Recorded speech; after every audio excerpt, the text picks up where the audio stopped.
Ini. Kalau memang ternyata kamu udah berusaha maksimal, garis bawahi, berusaha maksimal untuk mendapatkan PTN yang kamu punya, PTN yang kamu inginkan, ataupun kuliah yang dimana gitu, jurusan yang kamu inginkan. Tapi ternyata di perjalanan, kamu nggak dapetin itu. Kamu bilang, oke, mungkin ini ada rahasia. Ini pasti ada rahasia, bukan mungkin lagi. Pasti ada rahasia yang diberikan Tuhan kepada saya. Allah kepada saya. Dan ini pasti baik untuk saya.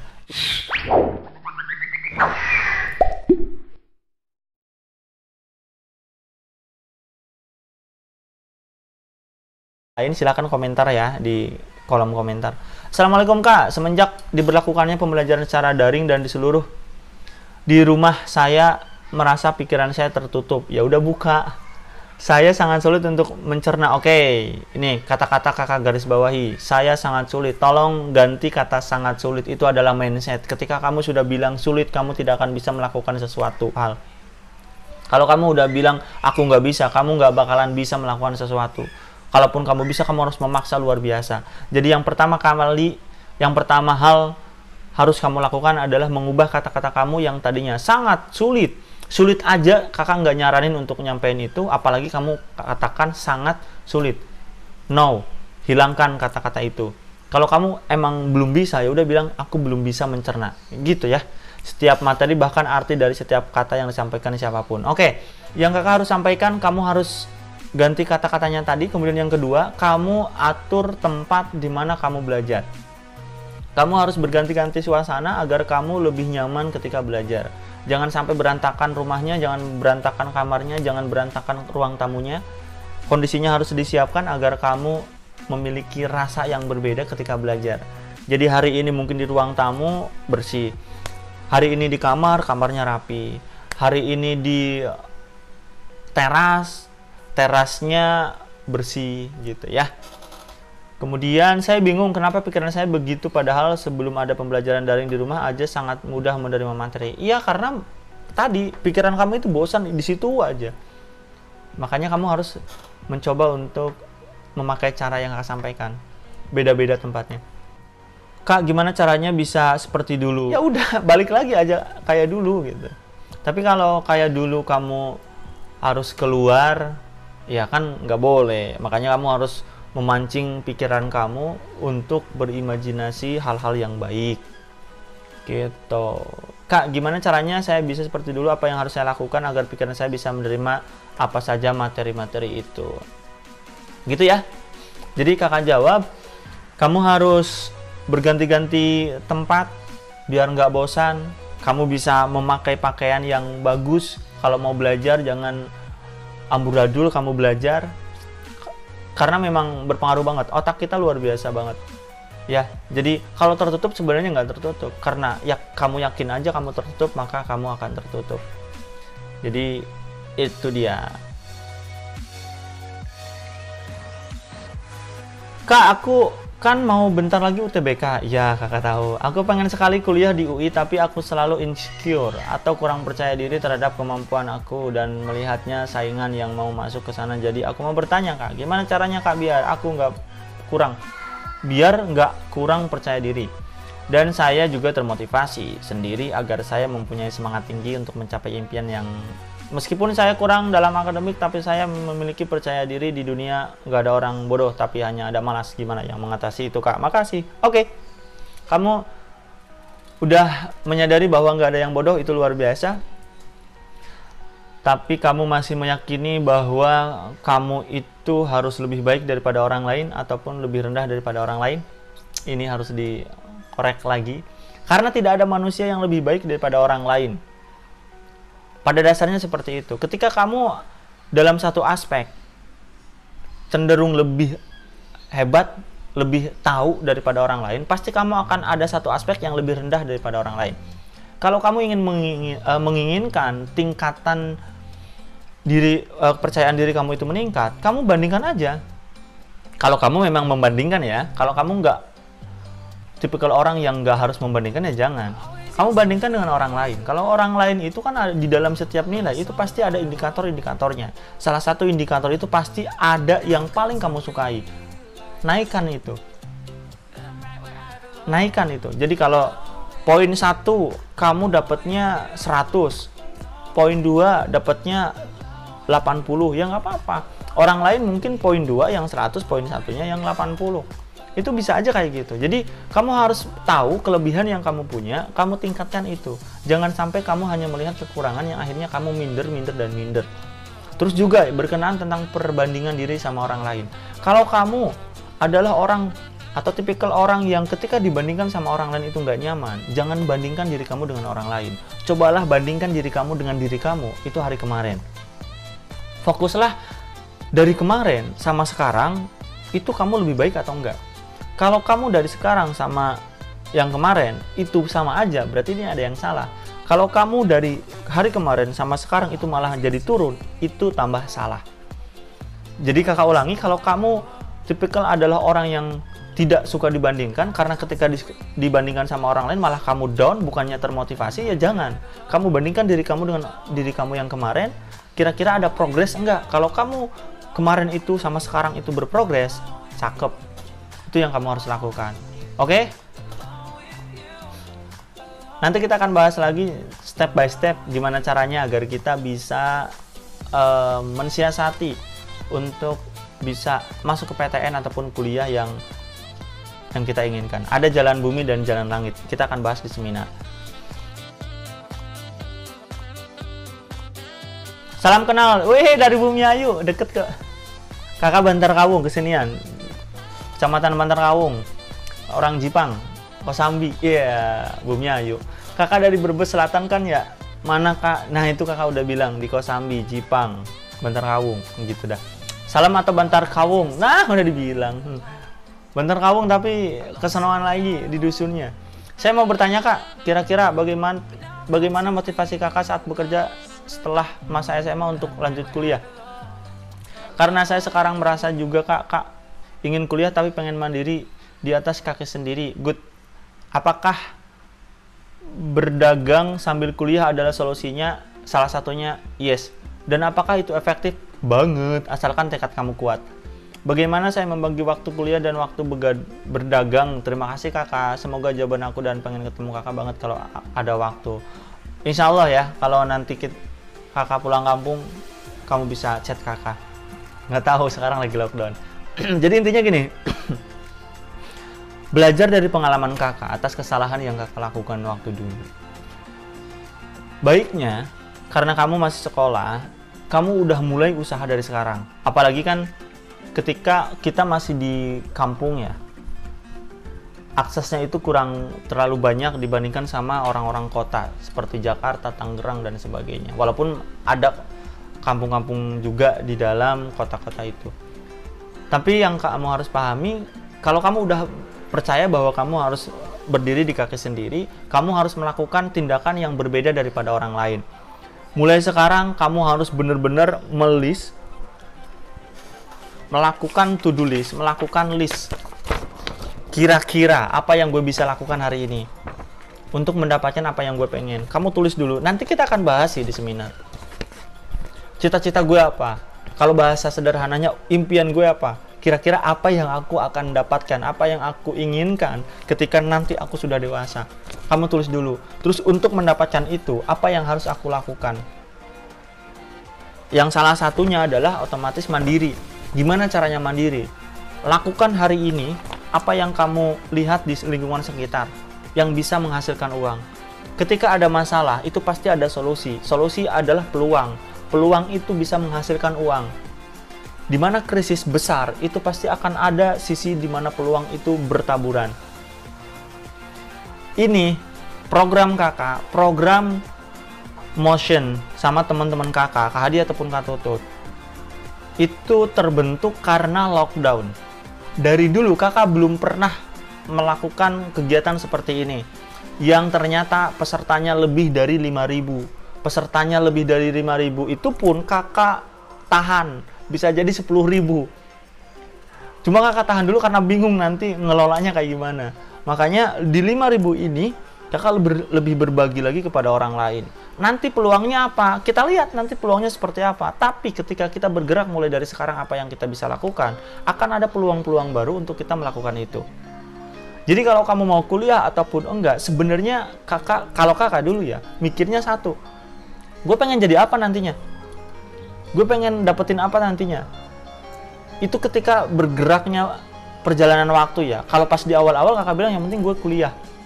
Yang penting gue kuliah. Akhirnya karena yang penting gue kuliah, kakak ikut-ikutan sama orang lain, akhirnya jurusannya sangat berbeda, akhirnya nggak terlalu nyaman. Tapi ada satu hal yang kakak dapatkan, walaupun kakak nggak nyaman, di dalam satu ketidaknyamanan itu ada peluang lain yang bisa kita ambil. Kakak nantinya kerja, kakak bisa ikut MLM, kakak pertama kalinya sendiri ke Kalimantan. Itu karena keadaan mendesak kakak untuk melakukan itu. Itu waktu kakak kuliah. Yes. Jadi lakukan aja yang bisa kamu lakukan hari ini untuk bisa kuliah ataupun tidak kuliah. Gimana caranya kita bisa bagi waktu? Kerjain dulu, baru kita bagi. Kamu tidak akan bisa membagi waktu diri kamu untuk A, untuk B, untuk C kalau kamu belum melampauinya atau belum melakukan itu. Kamu belum bisa melakukan pembagian kerja, kuliah, main, ngobrol, dan sebagainya kalau kamu belum merasakan kuliah, belum merasakan kerja. Jadi saran kakak, nggak usah terlalu berpikir panjang itu untuk sekarang. Lakukan yang bisa kamu lakukan sekarang. Kalau kamu udah mau mandiri, ya udah mulai sekarang kamu berpikir deh. Kamu UTBK-nya gimana caranya? Ini kan kamu mau kerja kan? Berarti udah kuliah kamu kesampingkan dulu. Kesampingkan dalam artian bukan dihilangkan. Yang kamu harus tonjolkan adalah gimana caranya aku bisa dapetin penghasilan. Oke? Fokus di sana. Kak, aku kan belum pengalaman, nggak usah berpengalaman. Justru itu karena kamu masih muda, lakukan itu. Lakukan hal yang bisa kamu lakukan, lihat di sekitar kamu, kira-kira mereka itu butuh apa? Butuh pulsa kah? Butuh orang yang desain kah? Butuh makanan kah? Cemilan kah? Nggak usah butuh modal yang cukup banyak, cukup 10.000. Kamu buat 10.000. Kamu punya 10.000, kamu beli sesuatu yang harganya 10.000, kamu jual kepada teman kamu. Selisih 1.000, kamu pegang dulu. Selisih 1.000 rupiah, kamu masukkan ke dalam celengan. Truk. 10.000 lagi masukin. Truk. 10 hari kalau kamu jualan satu, itu jadi 10.000 modal kamu, 10.000 untung kamu. Jadi 20.000. 20.000 itu kamu beliin lagi modal. Cet. Kamu dapat 2. Jadi berlipat dong. Nanti dalam waktu 5 hari kamu udah dapat 3 modal. Jual lagi 3 hari udah dapat modal. 2 hari udah dapat modal. Sehari kamu punya uang 100.000, kamu jual langsung, beli langsung 10.000. Truk. Langsung jual lagi kepada teman-teman kamu. 100.000. Iya kan? Terus gimana kalau gagal? Iya, udah. Kamu evaluasi kegagalan itu untuk ngelakuin yang terbaik. Tapi kan modal kamu cuma 10.000 tadi. Kenapa kakak bilang cuma? Ya kuota aja kamu 10.000 setiap kapan itu. Kenapa kamu nggak belajar untuk usaha? Kenapa nggak belajar untuk belajar diri kamu, untuk mengenal diri kamu? Apa yang bisa gue lakukan? Apa yang bisa aku lakukan ketika aku turun down dan naik lagi ketika jualan? Apa yang aku harus lakukan ketika aku menawarkan kepada orang lain? Ini luar biasa. Suatu hari nanti ketika kamu terus menerus, kamu akan menjualnya bukan menjual keripik, bukan menjualnya yang 10.000, tapi bisa menjual apartemen, bisa menjual pulau.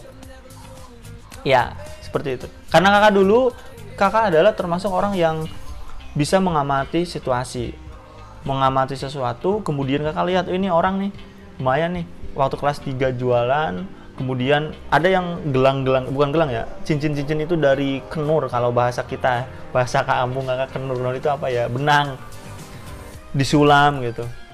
Kakak jual 200 perak dan itu laku, dan itu pre-order.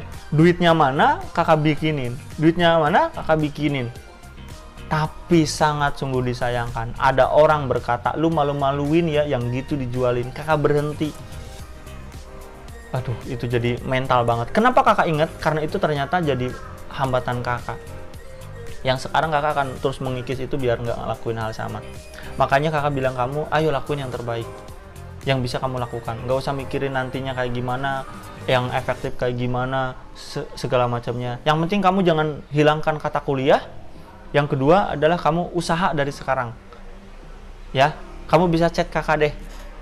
Ya, bisa chat kakak untuk lebih lanjut lagi. Kak, saya itu orang yang nggak ingin punya nggak ingin punya masalah dengan orang lain. Ya jangan hidup sama orang lain sana ke gunung. Nggak bakalan bisa. Orang itu pasti akan bermasalah. Siapapun itu, nabi aja dan rasul itu pasti akan bermasalah karena kita basicnya adalah orang yang berjiwa sosial. Kita diturunkan itu memiliki kecenderungan untuk membutuhkan orang lain. Jadi misal ada orang yang menilai saya pasti akan terima pendapat itu meskipun pendapat tersebut sangat berlainan dengan diri saya. Yes, terima aja sebagai bentuk penghormatan. Dan saya tidak mau membantahnya. Ya kalau salah-salah banget ya membantahnya, tapi dengan cara yang baik. Dengan tujuan saya tidak ingin menciptakan hubungan yang buruk dengan orang tersebut. Benarkah hal yang saya lakukan? Benar tapi kurang tepat dalam satu konteks. Benar tapi dalam satu konteks bisa jadi nggak benar. Maksudnya apa? Gini. Kalau kamu menginginkan tidak ada perselisihan, ya setiap orang pasti tidak menginginkan. Tapi kalau memang orang tersebut itu melakukan hal yang benar-benar tidak sesuai dengan agama ataupun hukum, ya mau nggak mau kita harus membantahnya. Yang pasti cara membantahnya itu dengan baik, dengan bijak, dengan cara yang baik, dengan cara yang santun, dengan cara yang memang bisa kita lakukan untuk dia. Setiap orang pasti berbeda-beda, ya kamu harus memiliki pengetahuan hal itu. Oke? Jadi kalau memang tidak merusak prinsip, keyakinan, agama dan sebagainya, ya udah nggak apa-apa, terima aja. Kita masukin ke dalam pikiran kita, tapi jangan dipikirkan terus-menerus. Kita bilang ya udah kita untuk menghormati dia aja, nggak salah kalau kayak gitu. Tapi kalau dia menyatakan hal yang salah, baiknya disampaikan yang baiknya kayak gimana. Maksudnya yang benar itu kayak gimana, kamu sampaikan. Benar ataupun tidak, kamu lihat dari Alkitabnya masing-masing. Kalau manusia seperti kakak nih, karena muslim, yaitu berarti kitab Al-Quran. Kalau nggak sesuai dengan kitab Al-Quran dan hadis, dia bilang kayak gitu, kita luruskan. Kalau dia ngajak debat, baru kita tinggalkan, kita doakan aja. Karena Nabi aja udah nyampein kalau kita tidak harus berdebat, kita harus menghindari perdebatan. Apakah dengan membiarkan orang tersebut untuk meskipun tidak setuju, setuju dan tidak setuju itu subjektif ya. Tergantung kita benar atau tidak benar. Benar tidak benar tergantung Alkitabnya tadi. Tujuan menjaga hubungan itu kedepannya akan positif. Terima kasih Kak. Gitu ya. Kalau memang benar dan berbeda, ya kita terima aja sebagai cara pandang yang berbeda. Tapi kalau salah berdasarkan agama kita, ya baiknya kita sampaikan yang benar itu seperti apa. Oke, karena memang kalaupun kita nggak melihat dari sisi agama langsung ya secara dalil gitu, kita lihat aja kalau dia yang disampaikan itu tidak bisa bermanfaat bagi dirinya ataupun orang lain, berarti itu kemungkinan besar salah. Kalau ternyata apa yang disampaikan itu benar, itu pasti akan bermanfaat. Walaupun kita tidak setuju, kita terima. Contoh, apa yang akan sampaikan sama kamu, kalau kamu nggak setuju ya silakan aja. Tapi kalau benar, telan. Kayak jamu pahit tapi bisa menyehatkan.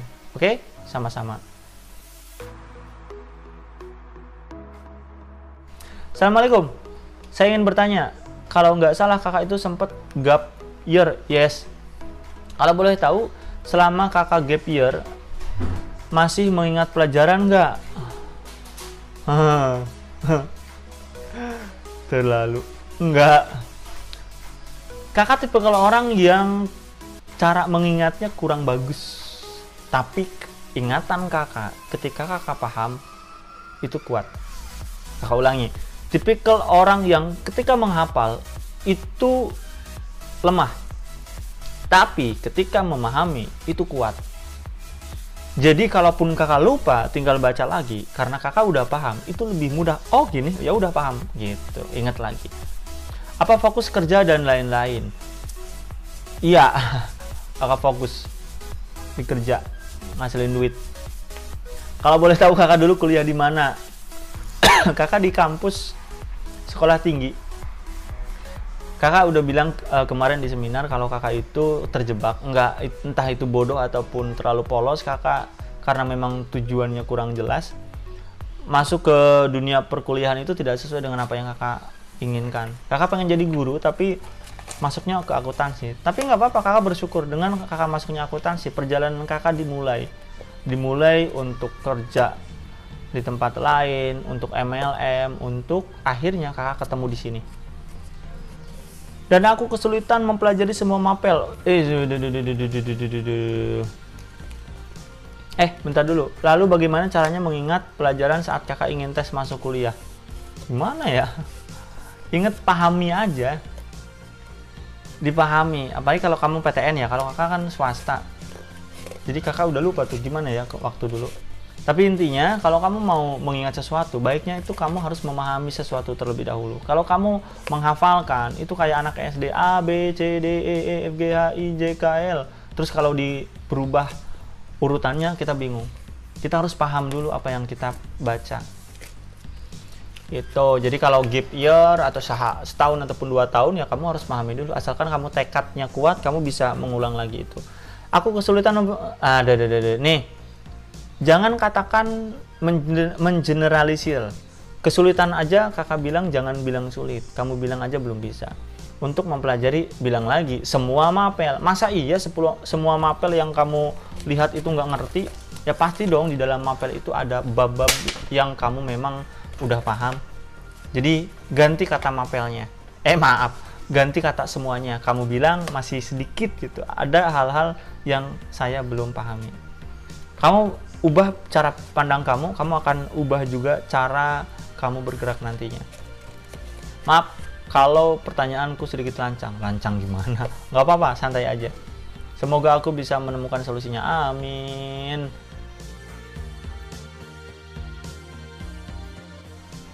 Assalamualaikum warahmatullahi wabarakatuh. Sebelumnya terima kasih untuk kakak yang memberikan materinya kepada saya. Kak, izin bertanya, bagaimana agar kita bisa menerima sesuatu menjalaninya dengan ikhlas? Ikhlas aja.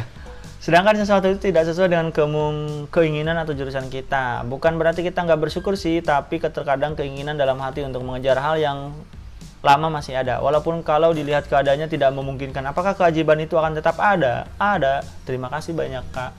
Itu jawabannya. Enggak. Jadi gini. Kalau kita mau menerima sesuatu, kita harus sadar dulu, kita itu siapa? Kita itu kan orang ya, kita itu hamba, kita itu hanya makhluk. Makhluk itu hanya berusaha. Kita lakukan yang terbaik, kita berikan hasilnya kepada Tuhan, kepada Allah. Jangan sampai kita memaksakan kehendak agar apa yang kita inginkan itu terwujud. Bayangkan kalau semua manusia ingin sesuatu dan terwujud. Bayangkan, berantakan kehidupan kita di alam bumi. Contoh sederhana, anak dan orang tua, ya Allah jadikanlah anakku dokter, tring, jadi dokter. Anaknya bilang, ya Allah jadikan aku astronot, tring, astronot, langsung di atas. Kan nggak gitu juga. Ya Allah aku ingin mobil, yang satunya ya Allah aku ingin motor, mobilnya jadi motor. Kan nggak gitu, berantakan. Jadi gini, ada satu ayat yang sangat kakak ingat, yang salah satu artinya ataupun yang artinya kurang lebih kayak gini. Bisa jadi apa yang kau benci, itulah yang baik untukmu. Bisa jadi apa yang kau sukai, tapi itu mendatangkan keburukan untukmu. Kita tidak tahu apa-apa, cuma Allah yang tahu. Atau Allah itu maha mengetahui. Jadi kita nggak itu, manusia, nggak tahu apa-apa. Kita nggak tahu mana yang baik, mana yang benar. Yang harus kita lakukan adalah husnuzon. Yang harus kita lakukan adalah berprasangka baik atas apa yang kita alami saat ini. Kalau memang ternyata kamu udah berusaha maksimal, garis bawahi, berusaha maksimal untuk mendapatkan PTN yang kamu punya, PTN yang kamu inginkan, ataupun kuliah yang dimana gitu, jurusan yang kamu inginkan, tapi ternyata di perjalanan kamu nggak dapetin itu, kamu bilang, oke, mungkin ini ada rahasia. Ini pasti ada rahasia, bukan mungkin lagi, pasti ada rahasia yang diberikan Tuhan kepada saya, Allah kepada saya, dan ini pasti baik untuk saya. Ingat, garis bawahi yang pertama, usaha maksimal. Setelah itu kasih. Hasil itu memang haknya Allah. Gitu. Dan Allah itu akan ridho, Allah itu akan lebih memberikan kesempatan untuk kita mendapatkan rasa, dalam tanda kutip yang kamu bilang tadi, keajaiban, kalau kamu berusaha semaksimal mungkin. Contoh sederhana, orang tua kamu memberikan satu motor sama kamu, itu bukan karena kamu minta, tapi karena orang tua kamu sayang sama kamu. Apa yang kita dapatkan hari ini oleh Allah bukan karena kita yang minta, tapi Allah itu ridho akan apa yang kita lakukan di hari-hari. Bayangkan kalau kamu minta sama orang tua kamu, ini kita sederhanain. Kalau kamu minta sama orang tua kamu motor, tapi kamu nggak ngelakuin apa yang disampaikan sama orang tua kamu membangkang sama orang tua kamu, kira-kira dikasih nggak? Nggak. Bukan karena nggak bisa ngasih motornya mungkin, bukan nggak bisa ngasih HP-nya, tapi karena sikap kamu terhadap orang tua kamu lah, orang tua kamu nggak ridho, akhirnya nggak ngasih. Begitu juga dengan impian dan cita-cita kita terhadap kekuasaan Allah, kekuasaan Tuhan. Kalau Allah nggak ridho, ya kita nggak bakalan dapet. Gimana cara dapetin ridhonya? Kita akan bahas di Jalan Bumi dan Jalan Langit di seminar. Salah satunya adalah berbakti kepada orang tua. Kalau kita nggak mau Allah itu nggak suka dengan kita, ya jangan sampai ngelakuin hal-hal yang sangat dimurkai oleh Allah. Salah satu yang paling luar biasa adalah berbakti. Oke? Itu salah satunya. Assalamualaikum warahmatullahi wabarakatuh. Kak, saya mau nanya, saya alumni tahun 2019. Pada 2019 kemarin saya gagal dalam mencapai cita-cita. Gak apa-apa, masih ada waktu karena kamu masih bisa chat kakak, berarti kamu adalah orang yang masih hidup. Alhamdulillah diberi kesempatan untuk mendapatkan itu. Yang mana saya merasa paling gagal di antara teman saya sempat down dan... Nah, kakak, pertanyaannya, bagaimana cara untuk menyikapi kegagalan dalam mencapai sesuatu cita-cita impian dan cara memotivasi diri agar menjadi lebih baik ke depannya? Maaf jika kata-kata yang tidak pantas. Teks di atas. Thanks. Waalaikumsalam, dan nggak apa-apa ya, santai aja. 2019 sekarang 2020, berarti kamu udah masuk kuliah ya kalau masih kuliah, atau mungkin kerja kalau memang kamu langsung kerja. Gini, setiap manusia pasti akan memiliki sebuah kejadian. Kejadian itu akan membuat diri kita kedua. Yang pertama adalah, maksudnya dua hal. Yang pertama adalah keberhasilan, yang kedua adalah kegagalan.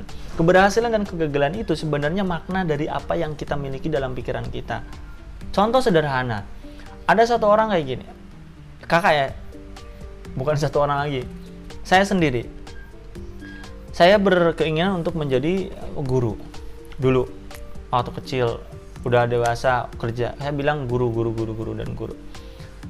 Entah kenapa ujungnya saya kerja, entah kenapa ujungnya saya pernah kuliah di ekonomi, entah kenapa ujungnya sekarang saya masuk lagi kuliah di jurusan yang berbeda dan kampusnya pun berbeda karena kampus motivator dan non formal, walaupun 3 tahun atau 3 tahun setengah.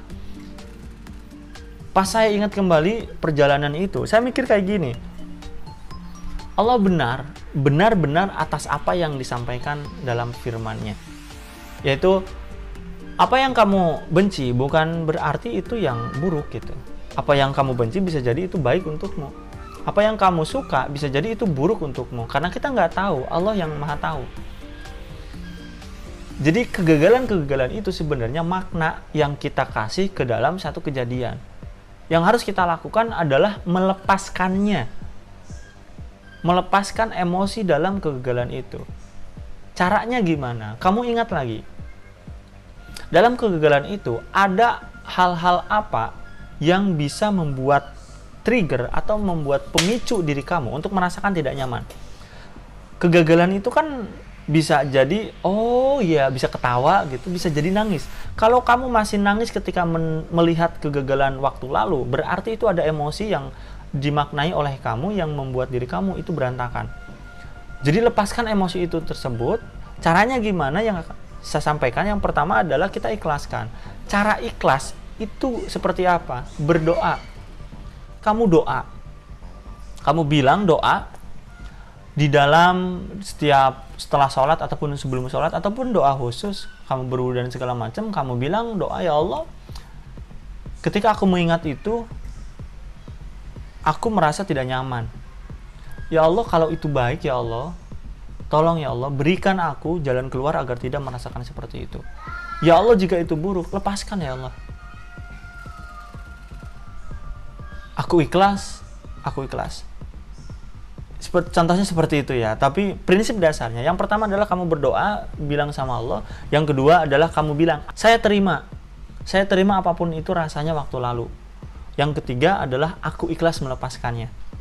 Doa, aku terima, dan aku ikhlas melepaskannya. Kamu lakukan itu terus-menerus. Itu bisa. Kalau kegagalan itu hanya berhubungan dengan diri sendiri, tapi ternyata kalau ada hubungannya orang lain, ini beda lagi. Kamu harus berhubungan dengan orang tersebut. Contoh, kalau kegagalan itu berhubungan dengan orang tua kamu merasa tidak bertanggung jawab, kamu merasa gagal di mata orang tua, kamu merasa tidak berbakti dengan orang tua, kamu harus bilang, kamu harus nyampein kepada dia, kepada beliau, kepada orang tua kamu, bahwa kamu itu menyesal dan maafkan aku, ridhoi aku. Apapun yang disampaikan sama orang tua kamu, itu tidak terlalu berperan penting atas apa yang kamu rasakan. Itu hanya untuk melegakan emosi di dalam rasa kamu, di dalam pikiran kamu. Tapi insya Allah kalau kamu benar-benar tulus kepada orang tua kamu untuk menyampaikan itu, beliau malah bilang, ya udah, jalani aja, semoga sukses, semoga rezekinya tambah banyak dan sebagainya. Oke, jadi 2 tahap tadi ya, kamu bisa lakukan doa, sholat dengan cara itu. Doa, aku terima dan aku lepaskan. Kemudian yang kedua, kalau berhubungan dengan orang lain, kamu harus menyampaikannya dengan orang lain. Taunya dari mana? Ya kamu harus diam dulu, kamu lihat, kamu catat nih, kira-kira kegagalan itu ada rasa negatifnya nggak? Kalau ada, karena apa? Kamu ingat-ingat, kamu rasakan, tulis. Kalau kamu ingat, hati kamu atau perasaan kamu jadi aneh, jadi panas, berarti itu poinnya di situ, kamu catat. Kalau ada hubungannya dengan orang lain, hubungi orang lain ya. Oke, gitu aja dulu. Ini udah cukup lama, ada beberapa pertanyaan dan masih banyak pertanyaannya. Kakak akan jawab di lain kesempatan, semoga menjawab. Kalau kamu masih perlu pertanyaan yang kakak udah jawab ini, kamu bisa masukkan ke dalam kolom komentar, kakak akan jawab lagi di dalam sesi berikutnya. Oke, terima kasih, semoga bermanfaat, semoga apapun yang kakak sampaikan ini bermanfaat buat kamu. Apa yang kakak sampaikan ini atas izinnya, atas izin Allah, kakak hanya menyampaikan, kakak hanya perantara atas apa yang dititipkan oleh Allah dalam pikiran kakak dan perasaan kakak. Kita bertemu lagi dalam programnya, yaitu Mosa Menjawab. Terima kasih, ketemu lagi di Mosa Menjawab berikutnya. Assalamualaikum warahmatullahi wabarakatuh, salam sejahtera untuk kita semuanya, bye-bye.